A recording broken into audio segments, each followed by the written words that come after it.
Paz e graça para você ligado nessa emissora. Estamos começando o seu programa de reflexão, entrevistas e debates de todos os dias da semana. Só que hoje o debate é naquele formato diferente, né? Você que acompanha o Vejam Só sabe que de vez em quando nós fazemos uma discussão bem polarizada, em que os convidados vão provar o seu ponto de vista por meio de perguntas e respostas que eles intercambiarão. O assunto a ser discutido hoje não podia ser mais polêmico. Nós vamos conversar sobre Judas Iscariotes. Quem definiu o futuro de Judas? Foi ele, Judas, que a uma certa altura da vida decidiu trair o Senhor Jesus, e aí então o diabo entrou nele e fez aquela lambança toda, e depois Judas se arrepende, mas era tarde. Ou, na verdade, Judas nasceu para ser o traidor de Jesus, como aparentemente fica mais ou menos claro na oração sacerdotal do Senhor Jesus Cristo em João capítulo 17. Nessa oração, o mestre chama Judas de o filho da perdição. Mas, enfim, a discussão, na verdade, é mais uma vez aquele eterno debate sobre a predestinação e o livre-arbítrio. Até que ponto Deus define, pela sua soberania, o destino de cada um de nós, e até que ponto nós temos liberdade para modificar ou construir o nosso destino e a nossa história. É óbvio que nós não vamos esgotar o assunto aqui, é um debate que se arrasta há muitos séculos, no mínimo desde Agostinho. Agora, usando um fato, uma pessoa concreta da história, no caso Judas Iscariotes, como modelo, é possível que a gente avance nessa discussão, no mínimo para aclará-la, para torná-la mais compreensível para nós. De que a discussão entre predestinação e livre-arbítrio trata, afinal? Quais são os limites da nossa abordagem teológica sobre esse tema? O que é possível definir ou esclarecer ou estabelecer como meros mortais num assunto de exclusiva competência do Senhor Todo-Poderoso?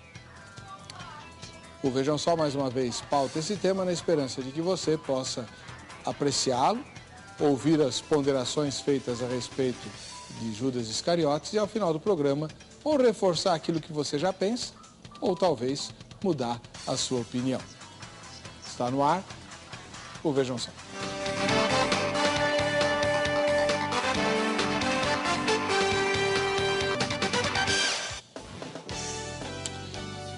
Olá, estamos iniciando o programa Vejam Só, um oferecimento da Academia Teológica da Graça de Deus, a Agrade, que vai te mandar um presente se você for sorteado hoje. Para concorrer, basta entrar no site vejamsó.com.br e votar na enquete. Fez isso, você estará habilitado ou habilitada para o sorteio que eu vou fazer tanto hoje quanto no final da semana, tá bom? Você agora vai conhecer os debatedores que vão dissecar a questão de Judas. Judas tinha de ser o traidor de Jesus ou poderia ter escolhido outro destino? Conosco o pastor Leandro Fernandes de Souza, da Igreja Bíblica da Fé Plena. Ele que também é professor de teologia, já participou de um debate anterior, mas nesse formato é a primeira vez que ele vem. Seja bem-vindo, pastor Leandro, paz e graça. Obrigado, pastor Heber. Cumprimento a todos os telespectadores também. É um prazer sempre estar aqui. E cumprimentando o outro debatedor, nosso amigo pastor, que o pastor Heber vai falar o nome agora, eu não quero estragar a surpresa. Um prazer aqui, pastor, estar aqui. Então, diga para nós o endereço da sua igreja. Tá legal, tá anotadinho aqui, pastor. Nós estamos sob a orientação do pastor Fabiano Rodrigues, na rua Mina Valende, 77, Jardim Araci, em Mauá. O irmão é o pastor da igreja lá em Mauá? Não sou pastor da igreja. Estou ligado ao ministério, mas não sou pastor da igreja. O pastor Fabiano é o pastor, é o dirigente local. Perfeito. Muito obrigado pela presença do senhor. Nós que agradecemos. Do outro lado, o pastor Marcos Granconato, da Igreja Batista Redenção, ele que também é professor de teologia. Pastor Marcos, mais uma vez, obrigado por ter vindo, seja bem-vindo. Obrigado. Prazer estar aqui. E a Igreja Batista, o senhor pastoreia a sede, né, da Igreja Batista Redenção? Isso. Que fica onde? A sede da Igreja Batista Redenção fica na Zona Norte aqui de São Paulo, na Avenida General Ataliba Leonel, 3780, na Parada Inglesa. E a gente sempre recebe algum telespectador do Vejam Só lá que vai nos visitar lá. Que bom. E é muito legal receber o pessoal. Quem quiser ir lá visitar, as portas estão abertas. Muito obrigado mais uma vez pela presença do irmão. O pastor Marcos já está craque nesse formato de perguntas e respostas, né? O pastor Leandro é a primeira vez que vem nesse formato, né, pastor? É verdade, pastor. Eu estou aqui me tremendo, hein? Nada. Me tremendo, porque ele é craque já, então... Vamos fazer o seguinte, vamos pôr a matéria preparada para apresentar o tema. Vejam só. Pelos relatos bíblicos, Jesus veio ao mundo para ser crucificado de modo a salvar a humanidade. Outro que já nasceu condenado, só que para toda a eternidade, foi Judas, que denunciou Jesus às autoridades judaicas. O traidor indicado. Ditas estas coisas, angustiou-se Jesus em espírito e afirmou: em verdade vos digo que um dentre vós me trairá. Respondeu Jesus: é aquele a quem eu der o pedaço de pão molhado. Tomou, pois, um pedaço de pão e, tendo-lhe molhado, deu a Judas, filho de Simão Iscariotes. E após o bocado, imediatamente entrou nele Satanás. Então disse Jesus: o que pretendes fazer, faze-o depressa. O pacto da traição. Ora, Satanás entrou em Judas, chamado Iscariotes, que era um dos 12. Este foi entender-se com os principais sacerdotes e os capitães sobre como lhes entregaria Jesus. Então eles se alegraram e combinaram em dar-lhe dinheiro. Judas concordou e buscava uma boa ocasião de lhe entregar sem tumulto. O suicídio de Judas.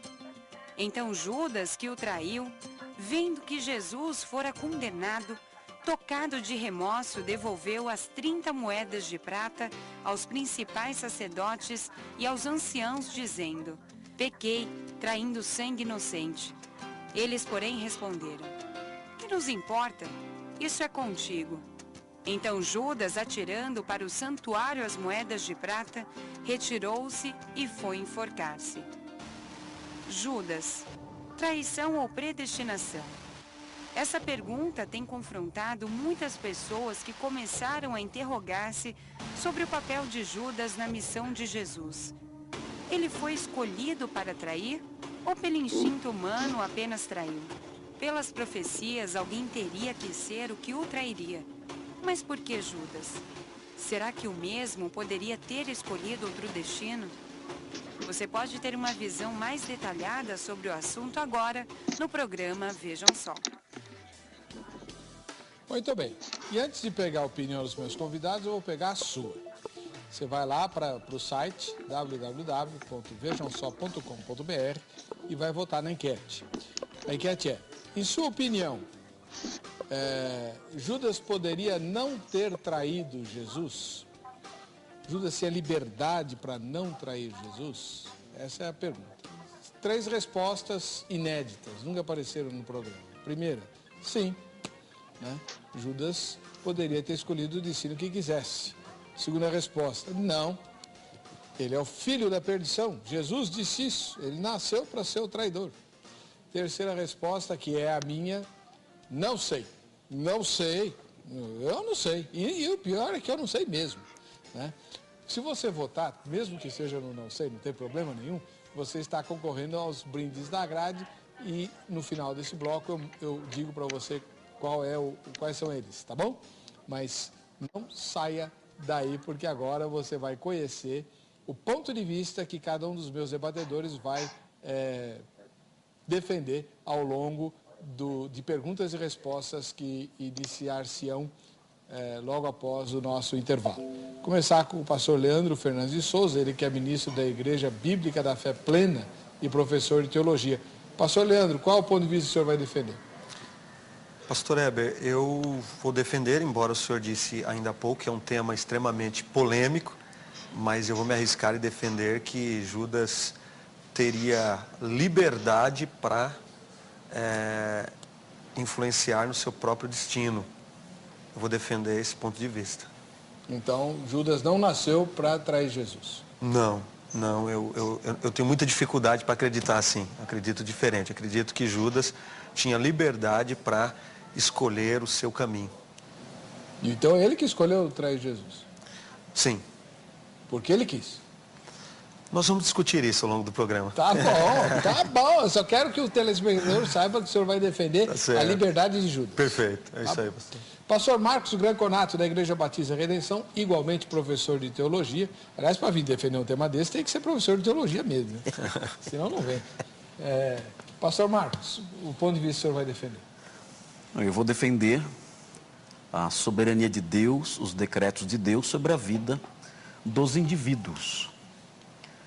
Eu creio que o Senhor, Ele é soberano na administração da sua graça salvadora, e o modo como Ele administra essa graça salvadora permanece um mistério para nós. É por isso que essa pergunta que foi levantada, ela é tão intrigante e ela mexe tanto com as emoções, porque nós temos algumas inclinações próprias do nosso raciocínio que imediatamente levantam objeções à questão de uma predestinação de Judas, por exemplo, para atrair Jesus.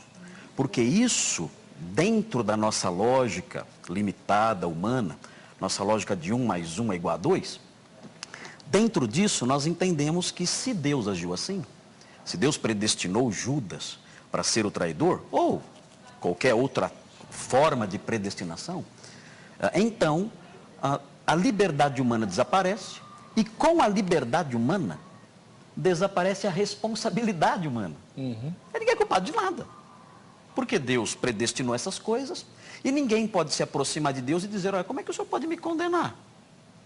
Se o Senhor mesmo escreveu a história de antemão, e eu sou apenas alguém que está cumprindo os seus decretos. Então, dentro da nossa lógica de 1 mais 1 igual a 2, essa lógica rasa, superficial, humana, meramente natural, nós não conseguimos ajustar a verdade teológica a essa lógica natural. Por isso, nós precisamos não da lógica racional, não do raciocínio humano, nós precisamos da revelação.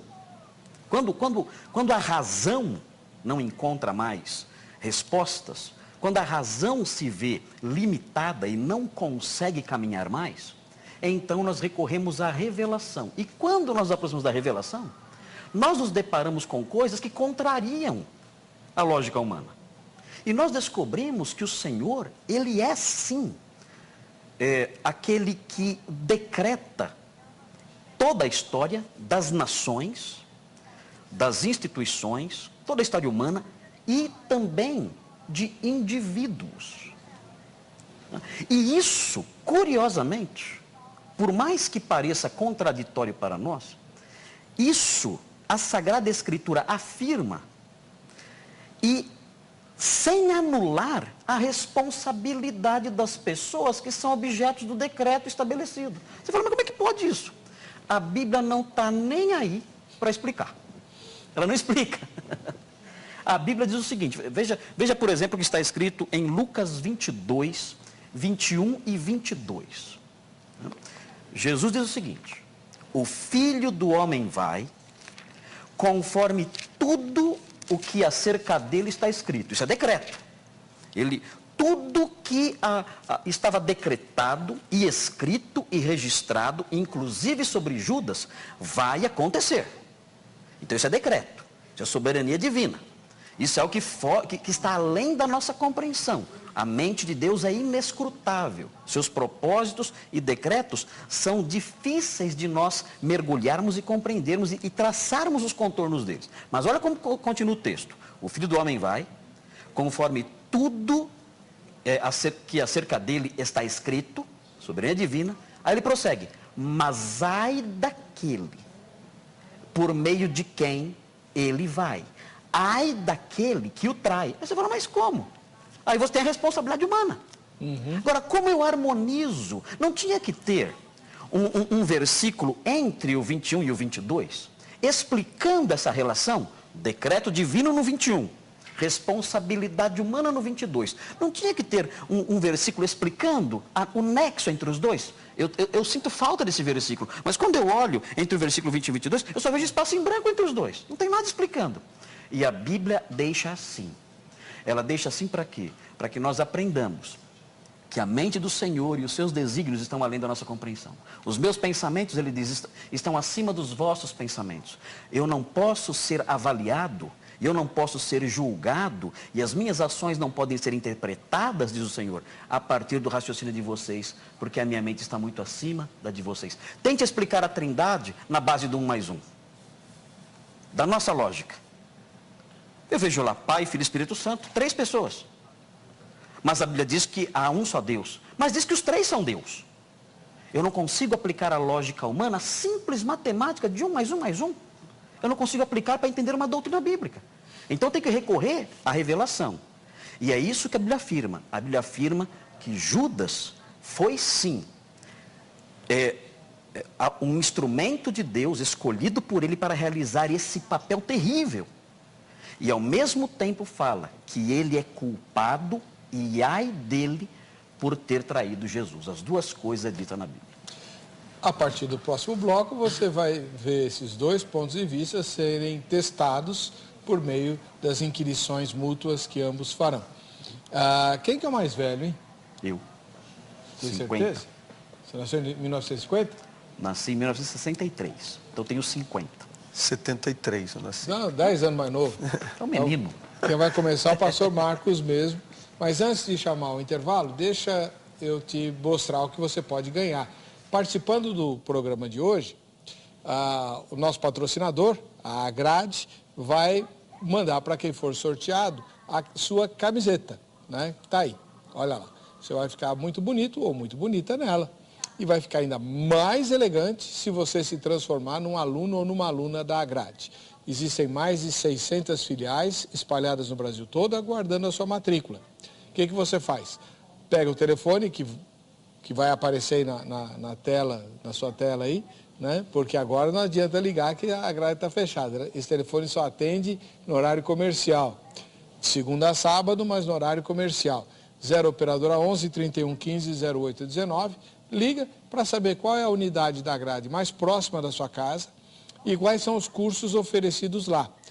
E quando começa a próxima turma, porque os cursos da grade são em forma de módulos, a maioria deles. Então, você não precisa necessariamente esperar o próximo semestre para começar a estudar. Dá uma ligadinha amanhã e conversa com a Carla ou com quem atendeu o telefone, né, dizendo onde você reside, porque perto da sua casa tem uma filial da Agrade. Nós estamos espalhados no Brasil inteirinho, com cursos assim, muito interessantes. Por exemplo, tem curso de Libras, língua brasileira de sinais, aquela dos surdos, né? Tem curso de música, tem curso de inglês e espanhol, usando a Bíblia como texto, tem curso de teologia, de pós-graduação, tem curso bíblico. O curso bíblico é presente em todas as filiais. Você quer conhecer a Bíblia? A Agrade tem o curso bíblico em todas as filiais. E tem várias outras opções para você estudar ou se preparar para servir a Deus. Porque todos os cursos da Agrade, sem nenhuma exceção, visam habilitar a pessoa para servir melhor ao Senhor. Curso de capelania, com aplicação em condomínio, por exemplo. Olha, tem coisa boa. Dá uma ligada amanhã, 31 15 08 19 em São Paulo, tá bom? A gente vai para o intervalo. Na volta, começaremos as discussões a respeito do tema de hoje.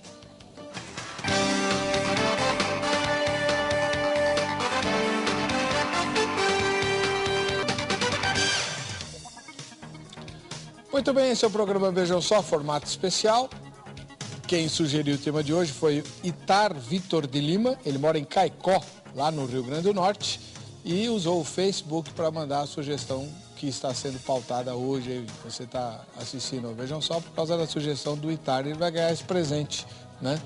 O livro Nascido de Novo, o testemunho de Charles Colson, que era um dos conselheiros do presidente americano Richard Nixon, e que esteve envolvido lá no escândalo Watergate, e foi preso. E na cadeia, né? Porque lá nos Estados Unidos o político vai para cadeia e não é na papuda não, tá?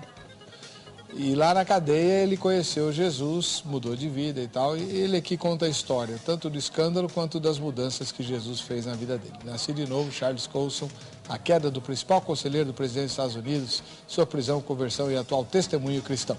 Tá aí, tá bom? Esse é o presente que o Itar, lá de Caicó, no Rio Grande do Norte, vai ganhar. Se você quiser ganhar presentes semelhantes, entre no Facebook ou no Twitter. Nós estamos presentes nas duas redes sociais, né, além do nosso site, Facebook/Programa Vejam Só ou no Twitter, @Programa Vejam Só. Mande sua sugestão, tema, assunto ou convidado. Se a sua sugestão for pautada, você ganha o presente, tá bom? Bem, o tema que ele sugeriu foi: Judas tinha de ser traidor de Jesus ou poderia ter escolhido outro destino? E quem vai começar a perguntar é o pastor Marcos Granconato, da Igreja Batista Redenção. Pode perguntar, pastor. Ok. Minha pergunta ao pastor Leandro, né, nosso colega aí de ministério, aí somos soldados do mesmo lado, mas com pensamentos um pouquinho diferentes. Tá certo. É a seguinte, pastor Leandro, o texto de João 17:12 fala assim: quando eu estava com eles, guardava-os no teu nome, que me deste, protege-os, e nenhum deles se perdeu, exceto o filho da perdição, para que se cumprisse a Escritura. Em Mateus 26:54, Jesus responde aos discípulos que tentaram frustrar a sua prisão o seguinte: como, pois, se cumpririam as Escrituras, segundo as quais assim deve suceder? Então, a pergunta que eu faço ao pastor é exatamente essa pergunta que Jesus fez. Se Judas podia se arrepender e não trair Jesus e não fazer nada disso, a pergunta que eu faço é essa que Jesus fez: como, pois, se cumpririam as Escrituras segundo as quais assim deve suceder? Qual que é o endereço dessa palavra? O endereço da pergunta é Mateus 26:54. Muito obrigado. 3 minutos para o senhor, pastor Leandro. E eu não queria estar no seu lugar. Mas eu estou aqui predestinado, pastor. Boa, Amém. essa foi boa. Tá certo. Amém. O pastor Marcos, com uma pergunta muito interessante, ele citou primeiro João capítulo 12, versículo 17, né? João 17:12. Perdão. João capítulo 17, versículo 12. Isso. É isso mesmo. Interessante é que Jesus disse: tenho guardado aqueles que tu me deste. Jesus falando para Deus. E nenhum deles se perdeu, senão o filho da perdição.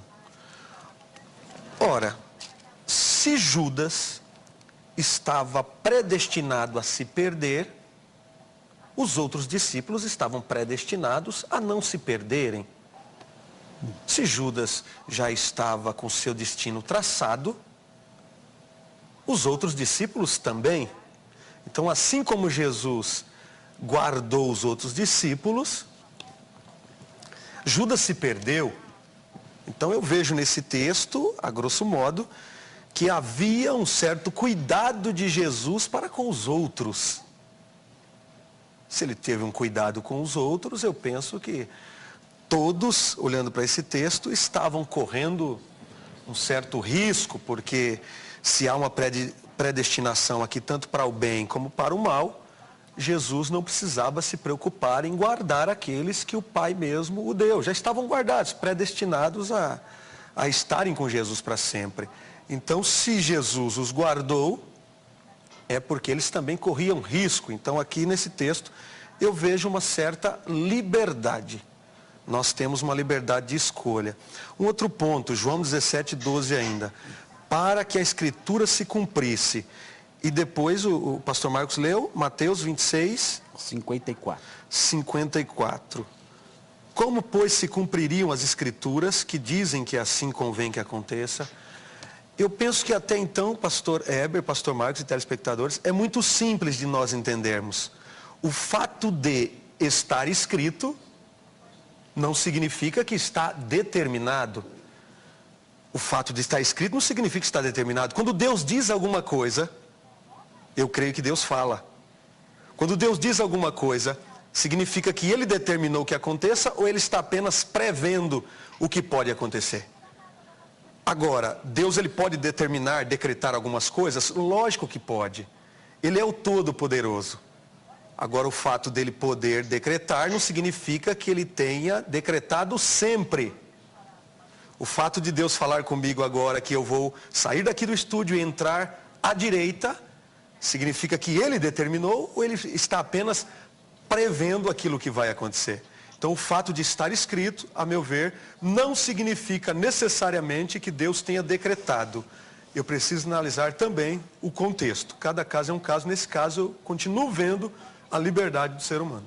Tá bom. Pastor Marcos Granconato, pode comentar. O problema, desculpe, pastor Leandro, mas... Pois não? O problema que foi apresentado, a pergunta que foi feita, ela não foi respondida enfrentando a situação que ela propunha. É claro que estamos falando aqui de um decreto. É evidente, é claro que nem tudo que Deus fala é decreto. A palavra de Deus, o assim diz o Senhor, não é composto só por decretos. É claro que há outras coisas, há outros textos de outras naturezas. Mas o que estamos tratando aqui é um decreto. Ele está dizendo, o Filho do Homem vai conforme tudo o que acerca dele está escrito. É um decreto, a morte de Jesus é um decreto. Fala sobre o filho da perdição que o trai para cumprir a Escritura. Está falando da Escritura no seu aspecto decretivo, naquilo que Deus estabeleceu. Em Atos, no capítulo 1, versículos 16 a 20, Pedro mais uma vez usa a mesma expressão e fala acerca de Judas, dizendo que ele fez tudo isso para que se cumprisse a Escritura, inclusive o seu suicídio. E fala que ele foi para o seu próprio lugar, ou seja, o lugar que já estava designado para ele, diz isso em Atos 1, 25. Além de falar que ele cumpriu a Escritura já estabelecida, já decretada, inclusive no aspecto do seu suicídio, diz também que ele foi para o seu próprio lugar, ou seja, um lugar já fixado. Então, dizer que isso, esses textos todos não tratam de um decreto, isso aí é rejeitar a natureza da própria palavra dita. E isso, agora, a primeira parte da sua resposta, né? Dizer que o fato de Jesus guardar alguém significa que eles não estavam seguros aí por um decreto de não cair. Na realidade, dentro da teologia ortodoxa, é exatamente o oposto que acontece. É exatamente pelo fato do Senhor ter decretado que eles não caiam, que o próprio Senhor os guarda. Porque pelas próprias forças, é claro que ninguém consegue se manter de pé.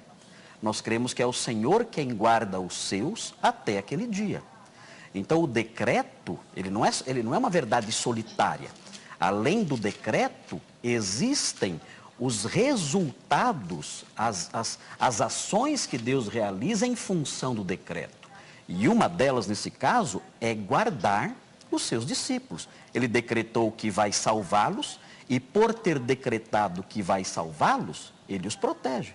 Por isso ele protegeu os demais discípulos e não fez isso com Judas. Judas tinha outro destino fixado e estabelecido. Essa é a minha concepção acerca da resposta do irmão. Muito obrigado. Agora é a vez do pastor Leandro fazer a primeira pergunta dele ao pastor Marcos. Está certo. O pastor Marcos disse que nós não respondemos exatamente a questão. É uma questão de ponto de vista, né? Ao meu ver, a gente tentou trabalhar assim a questão, mas ele não ele ficou... Isso não é uma tréplica, é? Não. Então, Vou fazer qual a pergunta. É a sua pergunta? A minha pergunta é, pastor Marcos, Sim. Onde fica a justiça de Deus quando Ele determina, quando Ele decide que uma pessoa deve fazer algo que não é bom? Onde está a justiça de Deus? Onde está a justiça de Deus? 3 minutos, pastor. Tá. Deus faz o que quer. A justiça dele está em tudo. Nós não podemos olhar para as ações de Deus e julgar. Deixa eu ver se agora Deus é justo ou se agora Deus é injusto. Nós não temos o direito de fazer essa pergunta. Essa pergunta que o Senhor fez para mim, o Senhor pode fazer para mim. Agora nós não podemos fazer isso, essa pergunta para Deus. Porque Ele é justo em todos os seus caminhos. Inclusive nos caminhos que eu não compreendo. Quando eu estou diante de uma ação de Deus que me surpreende, eu olho para isso e eu digo, nossa, mas como pode isso ter acontecido e o Senhor ter agido assim? Como algumas porções da Bíblia que eu até, se tiver tempo, posso mostrar. Eu posso olhar para isso, ficar perplexo, ficar confuso, e as reações que eu posso ter são duas. A primeira é olhar para Deus e falar, o Senhor é injusto. A outra é olhar para mim e dizer, eu sou limitado na minha mente e eu não sei entender os seus caminhos. Mas eu sei pela fé que ainda que a minha mente me engane e as minhas percepções sejam limitadas, eu sei que a sua justiça é perene e é inabalável. Essa pergunta que o senhor fez, pastor Leandro, já foi feita outras vezes e o próprio apóstolo Paulo a fez em Romanos 9. Ele fala o seguinte em Romanos 9, no versículo 15, veja só. Pois ele diz a Moisés, terei misericórdia de quem me aprouver ter misericórdia, e compadecer-me-ei de quem me aprouver ter compaixão. Assim, pois, não depende de quem quer ou de quem corre, mas de Deus usar a sua misericórdia. E agora vem a parte que o Senhor, que interessa a essa resposta. Porque a Escritura diz a Faraó, para isto mesmo te levantei. Lembra o que Faraó fez? Para isto mesmo te levantei, para mostrar em ti o meu poder. Ele levantou Faraó, endureceu o coração dele, para mostrar nele o seu poder, e para que o meu nome seja anunciado por toda a terra. Ele faz o que ele quer, ele é Deus. Logo, ele tem misericórdia de quem quer, e também endurece a quem lhe apraz. E aí vem a sua pergunta. Tu, porém, me dirás, de que se queixa ele ainda? Em outras palavras, onde está a justiça dele? Pois quem jamais resistiu à sua vontade? Como é que Deus pode fazer isso? Onde está a justiça dele? Como é que ele reclama da desobediência se ele mesmo endurece o coração de alguém? Resposta bíblica.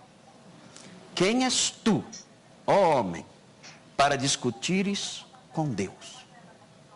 Essa é a resposta de Deus, diante de uma pergunta como essa. Onde está a minha justiça? Quem és tu, para discutires comigo, diz o Senhor.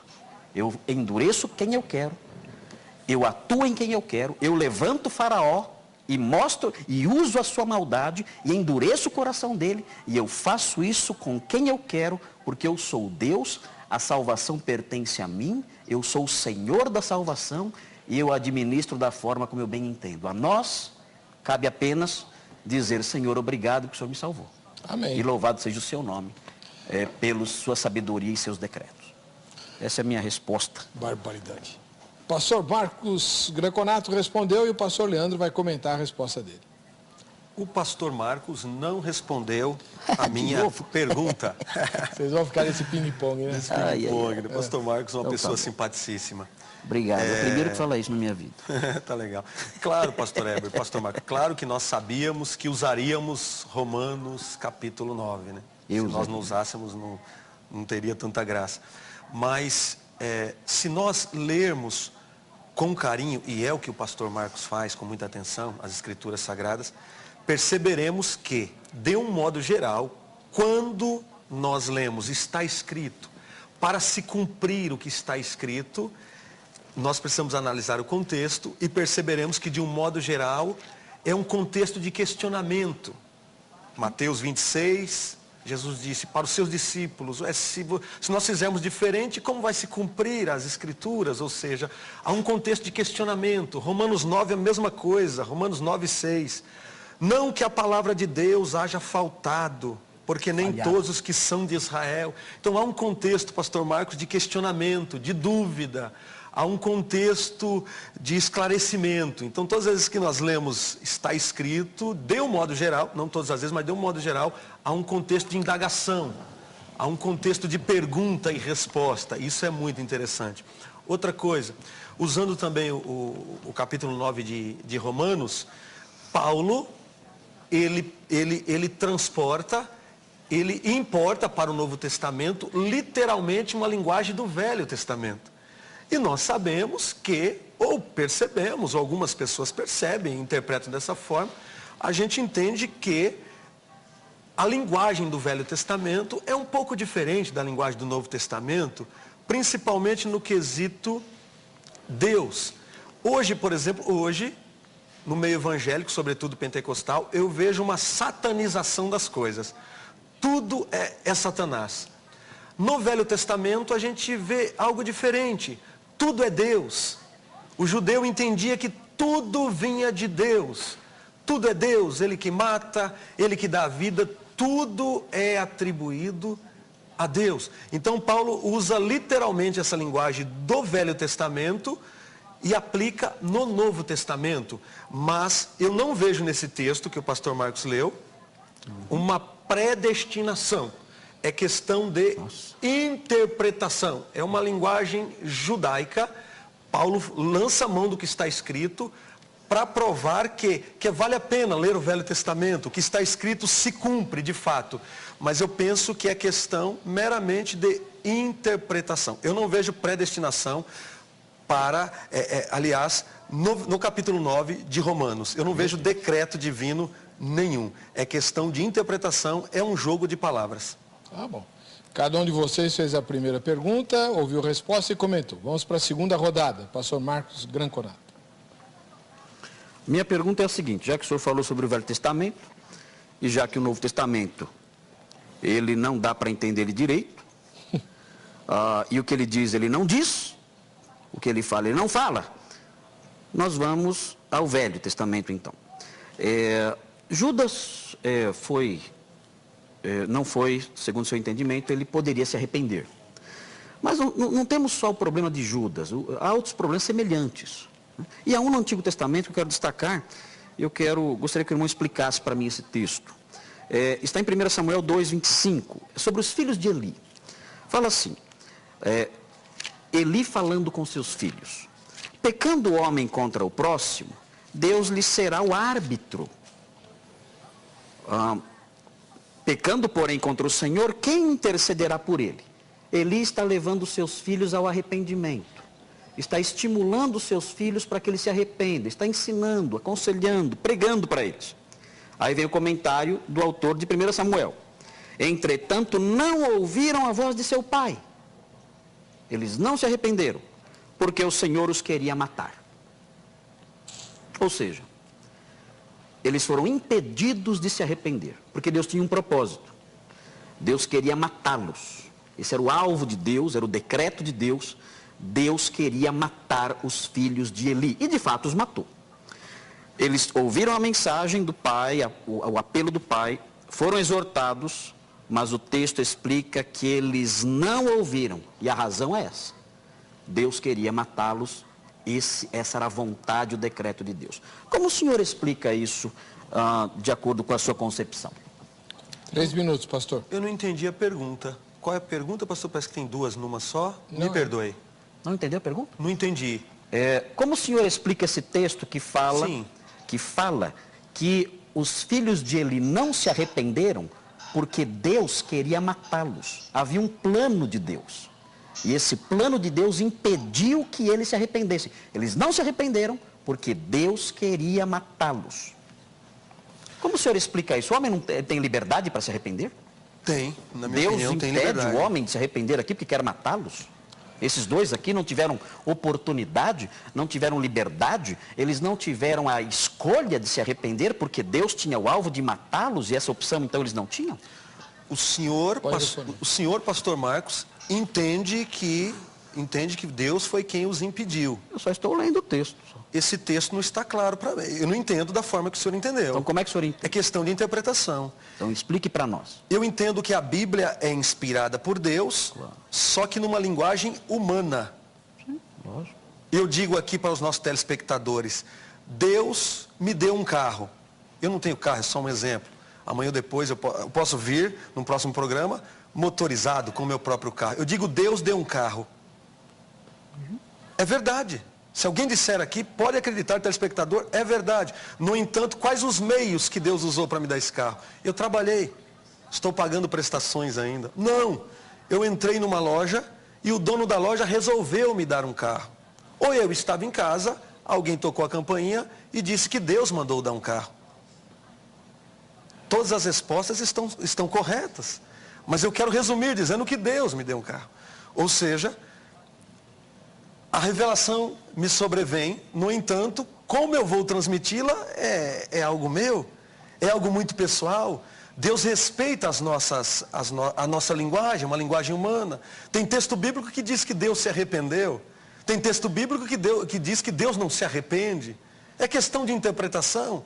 Nós devemos interpretar a Bíblia à luz de um contexto. A Bíblia interpreta-se a si mesma. Então eu entendo que é uma linguagem do escritor, tendo em vista que no Velho Testamento, de um modo geral, nós vamos ler que Deus faz tudo. Deus é o responsável por tudo no Velho Testamento. Paulo escrevendo aos Romanos, agora capítulo 10, ele diz que o fim da lei é Cristo. O escritor aos Romanos, capítulo 1, versículo 1, ele vai dizer que Deus nos falou de muitas maneiras e muitas vezes pelos profetas aos nossos pais. Agora nos fala pelo Filho. Então a linguagem do Velho Testamento é uma outra linguagem. Nós devemos entender os versículos à luz de um contexto. Então eu não vejo aqui que os filhos de Eli não puderam se arrepender porque foram impedidos pelo próprio Deus. É questão de interpretação. Eu penso que é apenas uma linguagem do escritor. Isso não anula a liberdade. Aliás, eu tenho ainda 30 segundos, dá tempo de eu falar que o amor de Deus para conosco traz consigo a liberdade. Amor e liberdade caminham juntos. Então, se Deus tirar de nós a liberdade, a meu ver, na minha singela interpretação, Ele tira de nós também o seu amor. Então, amor e liberdade, essas coisas sempre caminharam juntas. Agora, à luz, olhando para o Velho Testamento, precisamos entender que tudo é Deus. Todos os escritores atribuíam tudo a Deus. É questão de interpretação, pastor Marcos, discordo da opinião do senhor. Okay. Ele nem falou ainda qual a opinião dele, mas vai falar agora, que ele vai comentar a resposta. Na realidade, esse texto, claro que o autor bíblico usou a sua linguagem. Isso é óbvio. Como todos nós usamos, e como todos os escritores usam, qualquer pessoa que senta na frente de um computador para escrever, ele vai usar a sua linguagem. Mas quando nós usamos a nossa linguagem, assim como o autor bíblico, nós dizemos alguma coisa. O que nós dizemos tem um significado, o que nós dizemos tem um sentido. A Bíblia é um livro, como o irmão acabou de mencionar há pouco, é um livro que foi escrito para nós entendermos. Não é um livro de charadas, não é um livro com uma linguagem hermética, não é um livro com uma linguagem que você olha e você não entende nada. Nós podemos olhar para o texto, ler o texto e compreendê-lo. Qualquer pessoa pode fazer isso, especialmente um texto como esse, que não é um texto difícil. Nós estamos aqui diante de um grande desafio hermenêutico, como há porções na Bíblia que representam grandes desafios hermenêuticos. O senhor é professor de seminário, o senhor sabe disso tanto quanto eu. Agora, estamos aqui diante de um texto muito claro, um texto que diz apenas o seguinte: eles não ouviram seu pai, eles falam de um efeito, eles não escutaram seu pai. E diz a causa, porque o Senhor os queria matar. É simples, é muito simples compreender isso. Porque os filhos de Eli não ouviram seu pai e não se arrependeram? Porque Deus tinha um plano para eles. Qual era esse plano que Deus tinha para eles? Deus os queria matar. É simples.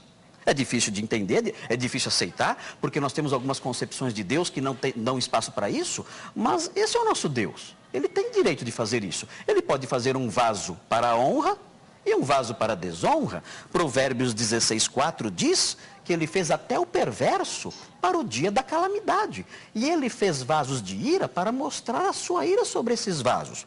Então não tem nada de errado com isso, não há nenhuma dificuldade em compreender isso. Agora, quanto ao que o irmão falou sobre a liberdade, Não é verdade que o amor significa o gozo completo da liberdade. Quando nós temos filhos pequenos, nós os amamos, e é exatamente porque nós os amamos que nós colocamos eles dentro de um engradado.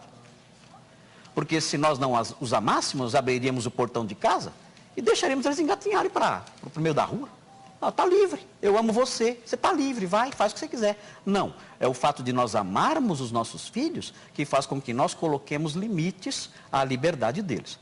Deus nos ama, Ele não nos deixou ao nosso bel prazer. Ele atua na história humana, dirige a história humana e cumpre o seu plano, revelando inclusive o seu amor, e não só o seu amor, mas a sua justiça e a sua ira contra o mal. Muito obrigado, pastor. Pastor Leandro, agora é a sua vez, a sua segunda pergunta para o pastor Marcos. Está certo. O pastor Marcos falou que é muito simples de nós entendermos alguns textos. Isaías 66:1 diz que o céu é o trono de Deus e Deus descansa os seus pés na terra. Então eu devo entender isso literalmente também. Eu queria saber, eu queria perguntar qual é o tamanho do pé de Deus, mas não é essa pergunta que eu vou fazer. Se é para entender literalmente, esse texto também é claro. O que eu quero dizer? Não é subestimando o conhecimento do pastor Marcos, que com certeza tem muito a me ensinar. Mas eu quero dizer que o texto está aqui, mas nós interpretamos do jeito que julgamos, com coerência, do jeito que entendemos. E eu vou usar uma frase dele, com base na nossa limitação. Ele usou 2 ou 3 vezes esse termo, nós somos limitados. Então, dentro da nossa limitação, ele interpreta de um jeito, eu interpreto de outro. Mas o senhor não disse qual foi a sua interpretação, o senhor não respondeu minha pergunta. Minha interpretação eu disse... Isso aí foi vencido. Eu disse, quem está julgando é o telespectador. Você tem que fazer a sua segunda pergunta. Okay. Eu disse que é questão de linguagem do autor. A minha pergunta é, se é para nós... Eu entendi que o senhor entende, de um modo geral, a Bíblia literalmente, do jeito que está escrito. Depende. Quando Jesus... depende. Claro. Faz a pergunta, pastor. Tá certo.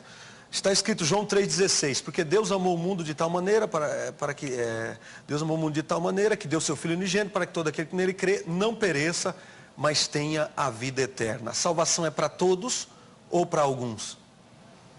Essa é a pergunta? Essa é a pergunta. Tá. Tá Com base em João 3,16, a salvação é para todos ou para alguns? A salvação é para alguns. Salvação é para alguns, não é para todos. Lógico que não é para todos. Senão não teria inferno. Claro que a salvação é para alguns. A Bíblia fala isso, Jesus falou isso. Deus disse assim, olha, não temas, ó pequenino rebanho. Jesus disse mais, ele falou assim, olha, estreita é a porta que conduz à vida, e são poucos os que acertam com ela. A fé, diz o apóstolo Paulo, a fé não é de todos. A Bíblia diz isso expressamente. A pergunta é muito fácil de responder. Eu acredito que eu não formulei a pergunta da forma que eu gostaria, pastor Heber. A pergunta é como decreto divino? Sim, claro. Como decreto, Deus decretou alguns para a Sim, salvação claro. e outros para a perdição? Isso é muito Essa claro. era a pergunta que eu gostaria. Isso é muito claro em toda a Escritura. O apóstolo Paulo fala isso, Jesus fala isso. Jesus diz, olha, ainda tenho outras ovelhas, não deste aprisco. A mim convém conduzi-las. Então haverá um só rebanho e um só pastor. Ele fala que tinha outras ovelhas. E ele olhou para os seus oponentes e disse, vós não sois das minhas ovelhas. Vocês não são. Eu tenho outras ovelhas, mas não são vocês. E eu vou chamá-las e vou conduzi-las. João ainda diz também que Jesus morreu para reunir os filhos de Deus, que andam dispersos. Ele fala isso. Pessoas que nem tinham sido salvas ainda. E o Senhor fala para Paulo, em Atos 18, se não me engano, quando ele está em Corinto. Ele fala, não, prega, fala e não te cales, porque eu tenho muito povo nesta cidade. Não era todo mundo. Eu tenho muito povo nesta cidade. Então, existe sim um povo eleito. Tanto que Paulo, quando se dirige à igreja, chama a igreja de os eleitos de Deus. Então, isso é muito claro na Escritura, isso está acima de qualquer discussão. O texto mais claro acerca disso é o texto que o Senhor disse que não significa o que claramente significa, que é Romanos 9. Né? Romanos 8, Romanos 9, dizem claramente isso. Isso é muito claro naquele texto, é só olhar o texto. Enfim, agora, não sei por que o senhor disse que eu entendo toda a Bíblia literalmente. Não, claro que não. A leitura da Bíblia é uma leitura natural.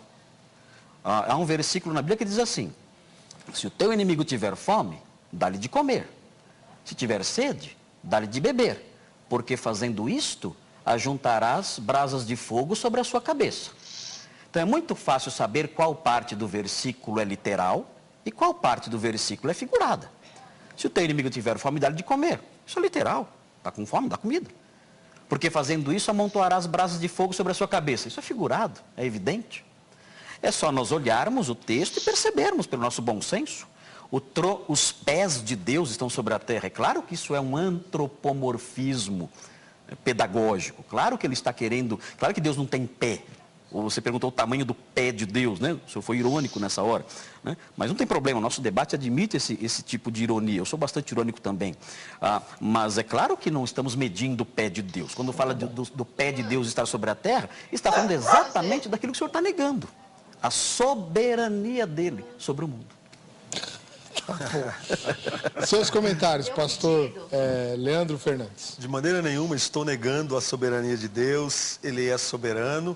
Agora, interessante é que alguns textos a gente entende que são figurados e outros não. Claro. E como nós somos limitados, eu vou pegar mais esse gancho ainda no pastor Marcos, por vezes eu sou tentado, pastor Marcos, a interpretar segundo os meus desejos e paixões. Então, alguns textos eu falo que são literais e outros não, né? Dentro dessa minha limitação, eu sou tentado a interpretar de acordo com aquilo que mais me convém. O pastor Marcos, como tem uma memória muito boa, citou algumas passagens bíblicas. Por exemplo, Jesus disse, eu tenho muito povo nesta cidade. Ou o Espírito Santo disse para Paulo, né? Tenho muito povo. O fato dele dizer não significa que ele foi lá e decretou que alguns são salvos e outros não são salvos. Já estava decretado antes da fundação do mundo. É aí que nós discordamos. Efésios capítulo 1. Eu entendo que nós não somos escolhidos por Deus individualmente. Nós somos escolhidos como igreja. Claro que a igreja é eleita, é escolhida.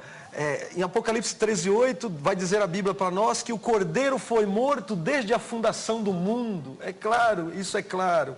Decreto. Agora, o interessante, vale dizer também para os nossos telespectadores, aos pastores, que de um modo geral, os defensores da predestinação, se nós perguntarmos a eles se eles estão salvos, todos, de um modo geral, vão dizer que sim.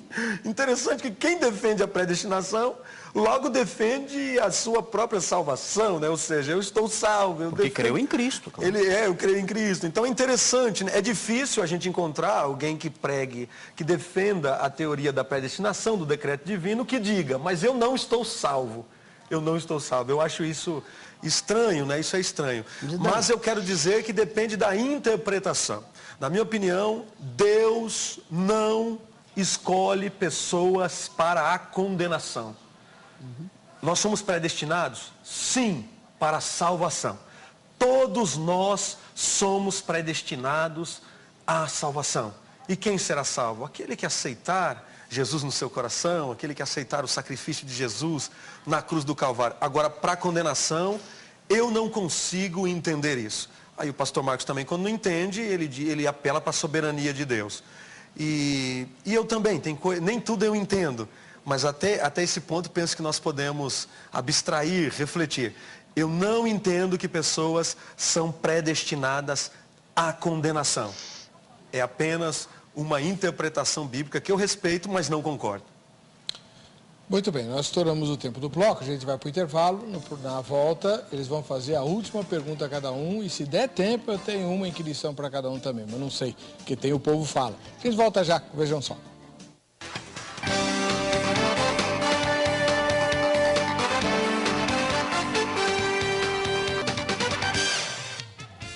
De volta com o programa Vejam Só, no formato de perguntas. Hoje estamos discutindo se Judas tinha de ser o traidor de Jesus ou poderia ter escolhido outro destino. Os debatedores são o pastor Marcos Granconato, da Igreja Batista Redenção, e o pastor Leandro Fernandes de Souza, da Igreja Bíblica da Fé Plena. Ambos são professores de teologia. Vamos fazer o seguinte, pastor Marcos Greconato, sua última pergunta para o pastor Leandro. Ok. A Bíblia diz no Salmo 139:16 que no livro de Deus foram escritos todos os meus dias, quando nenhum deles havia ainda. Ou seja, o Senhor escreveu a história de cada um. Não sei se Judas foi uma exceção. Creio que não. Que todos os dias da vida de Judas estavam escritos e determinados. Mas Judas é chamado de filho da perdição na Escritura, em João 17, por Jesus. Mas não é somente Judas que é chamado de filho da perdição no Novo Testamento. Segundo aos Tessalonicenses 2:3, fala que o anticristo é também o filho da perdição. E fala que o anticristo vai se levantar contra tudo que se chama Deus, e vai blasfemar contra o Senhor, fazer milagres de mentira e enganar as nações, enfim, vai ser o inimigo da humanidade, da verdade, do Senhor, enfim. E ele é chamado de filho da perdição. A pergunta que eu tenho é a seguinte: o anticristo, esse segundo filho da perdição, também poderá se arrepender? É possível também que ele se arrependa? Ou ele tem que cumprir a Escritura que diz que ele vai se levantar contra Cristo e fazer guerra contra ele, e não seguir os preceitos do Senhor, nem se curvar ao Senhor? Ele pode se arrepender, ou ele vai cumprir o que está determinado na Escritura sobre ele? O anticristo. 3 minutinhos, pastor. Está certo. O pastor Marcos, antes de falar do anticristo, citou o Salmo de número 139. E no teu livro todas essas coisas estão escritas, foram escritas, etc. O verso 14 diz: eu te louvarei. Verso 15: os meus ossos não te foram encobertos. Que é um momento de louvor. É o salmista quem está dizendo isso, é uma linguagem humana. Salmista. Toda linguagem é humana. É lógico, o fato de estar escrito não significa que Deus tenha determinado. A questão aí que se desse tempo nós iríamos discutir é: quando Deus fala, ele está determinando ou apenas prevendo? A meu ver, em alguns textos bíblicos ele está determinando, em outros textos ele está apenas descrevendo, falando daquilo que aconteceria numa certa feita. Jesus disse para os seus discípulos: eu estou dizendo tal coisa agora, porque vai se cumprir, vocês já sabem que eu estou avisando.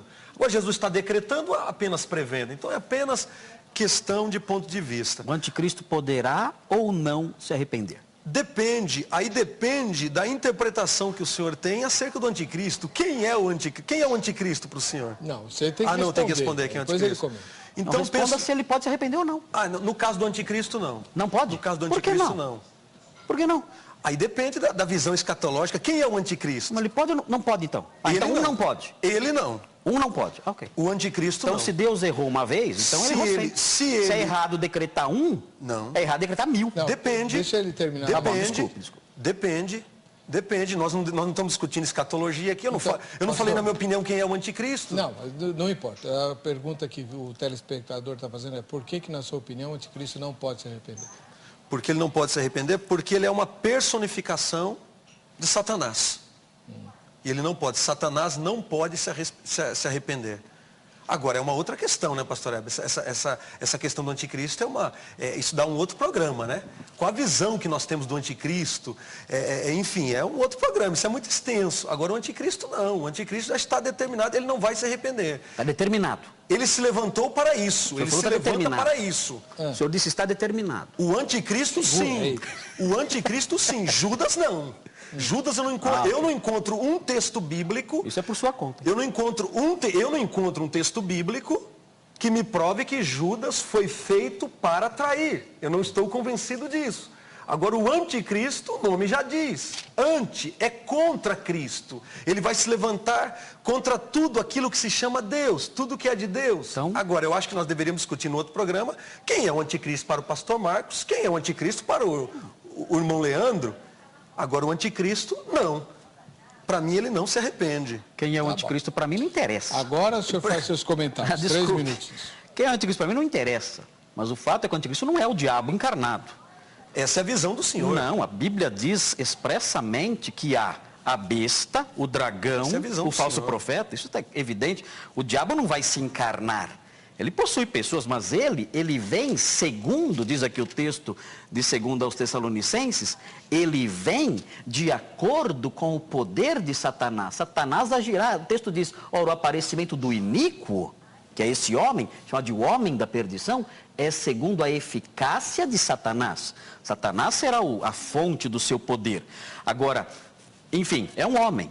E o Senhor disse claramente que esse homem não poderá se arrepender. Ora, se Deus é injusto ao estabelecer o futuro e impedir que um se arrependa, se ele é injusto em fazer isso, então que diferença faz ele ser injusto com um ou com 1000?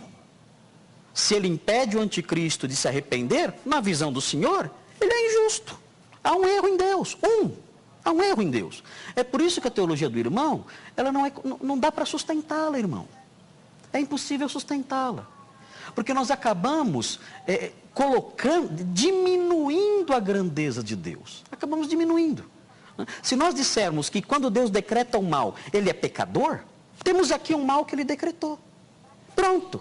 Deus é pecador na visão do irmão. O que eu estou dizendo aqui nesse debate é que Deus decreta sim essas coisas, a traição de Jesus, a morte de Jesus, a vinda do anticristo, e ele permanece santo e puro. Ele não pode ser acusado de injustiça, como foi a sua primeira pergunta para mim, não pode ser acusado disso. Ele merece o nosso louvor, a nossa honra, a nossa adoração, ainda que nós não compreendamos como ele pode impedir alguém, como o anticristo, de se arrepender. Eu não entendo como ele pode fazer isso e se manter puro e o anticristo ser culpado, ainda que Deus tenha determinado tudo isso. Eu não entendo isso, mas eu digo, o Senhor determina essas coisas.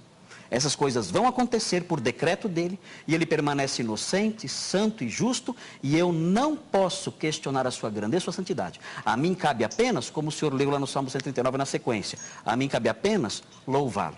Eu te louvo, porque eu não entendo a sua grandeza, a sua majestade.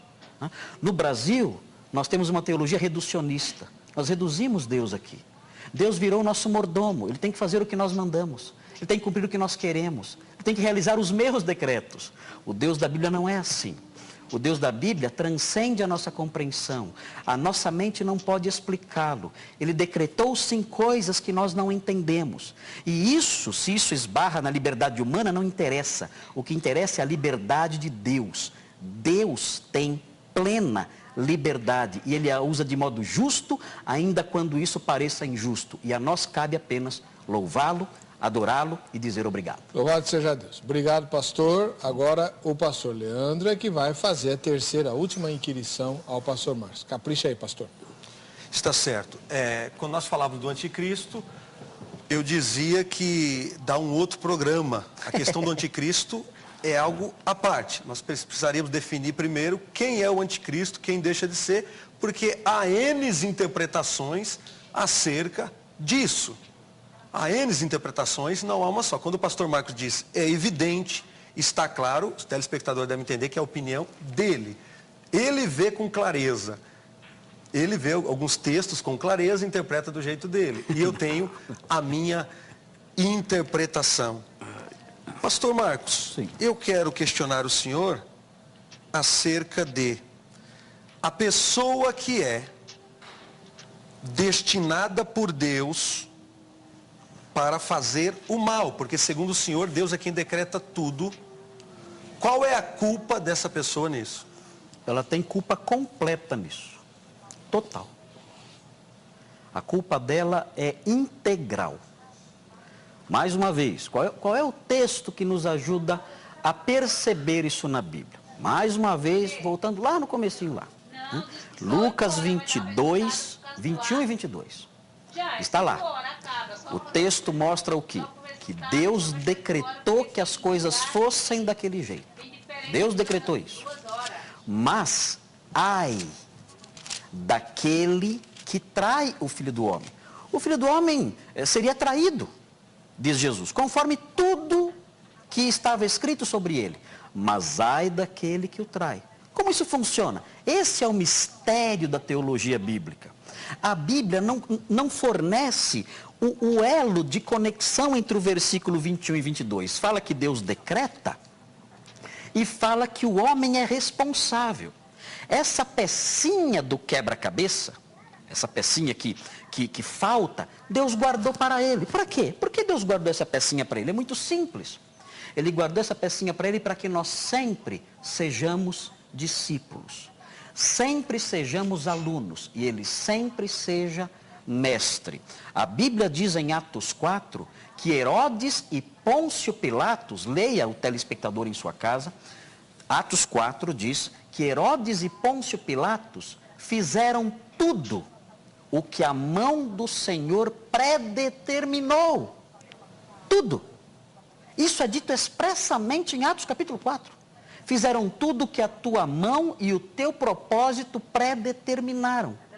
Mas ai deles, o próprio Jesus disse para Pilatos que ele tinha culpa.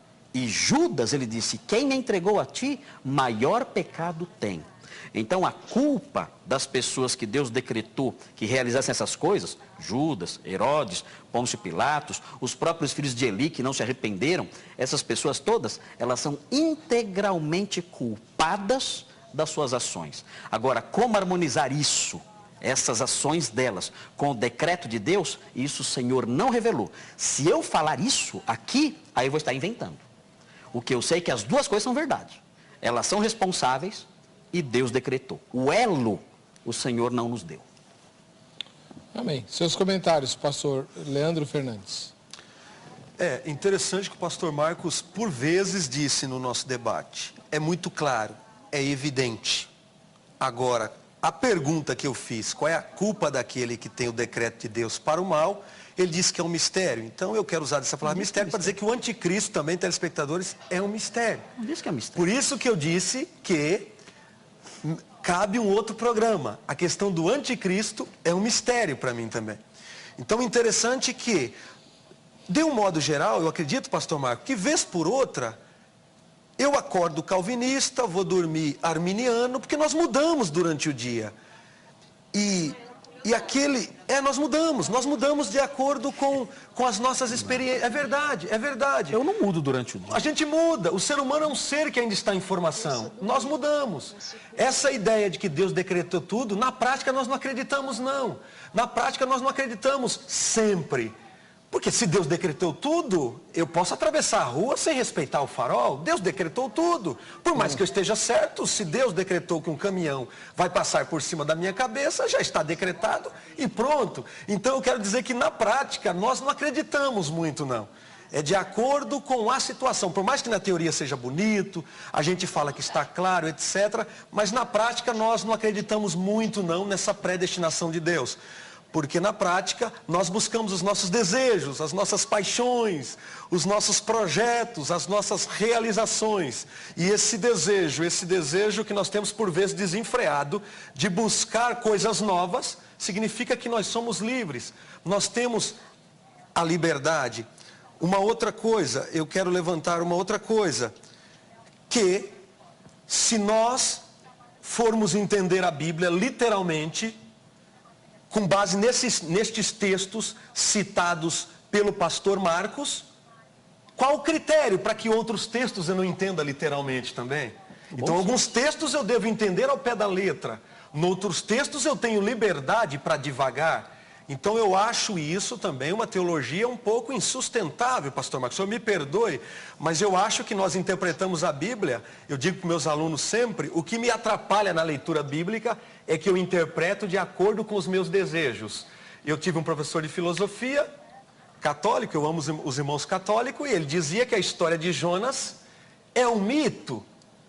Que Jonas não foi engolido por um grande peixe, uma baleia, não sei o quê. Mas eu disse para ele, então a história que Jesus nasceu de uma virgem é um mito. Ele disse, não é um mito. Eu falei, qual é o critério para a gente saber o que é mito e o que não é? Eu cheguei à conclusão, telespectadores e pastores, me perdoem. A gente interpreta a Bíblia, por vezes, de acordo com os nossos desejos e as nossas paixões. Então nós somos livres. Esta é a minha palavra final. Deus não decreta tudo. Judas tinha sim poder sobre o seu destino, na minha opinião. Tá bom, vamos fazer o seguinte, nós vamos ouvir agora a opinião das pessoas que a nossa repórter entrevistou com o mesmo tema que estamos discutindo aqui. Vamos ver. Não são teólogos. Judas Vamos lá. tinha de ser o traidor de Jesus ou poderia ter escolhido outro destino? Era o destino dele de fazer isso, né? Olha, ele poderia ter outro destino, mas só que o inimigo de Deus, Lúcifer, como diz a Bíblia, implantou no coração dele o germe da traição. Mas ele podia ter todos nós temos o livre-arbítrio para escolher o bem e o mal. E Judas, por sua vez, escolheu o mal. Acho que ele estava predestinado a fazer aquilo. Acho que tudo é predestinado a acontecer. Não, ele fez porque já estava escrito porque Deus permitiu, né? Para que se cumprisse a palavra de Deus.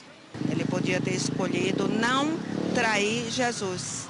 Ele poderia ter escolhido outro destino, na minha opinião, sim. Porque a atitude foi ele que tomou, foi uma escolha dele. Ele teve que trair. Acho que, assim, é uma espécie de... Acho que todos nascem predestinados, né? Uns para salvação, outros para perdição. Judas tinha que trair Jesus para mostrar o que ocorre na humanidade hoje. Poderia ter outro destino.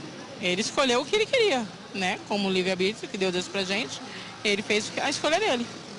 Que não precisava ser ele, justamente, precisava ser outra pessoa, poderia ser outra pessoa. Ele tinha o livre-arbítrio de não trair Jesus, né?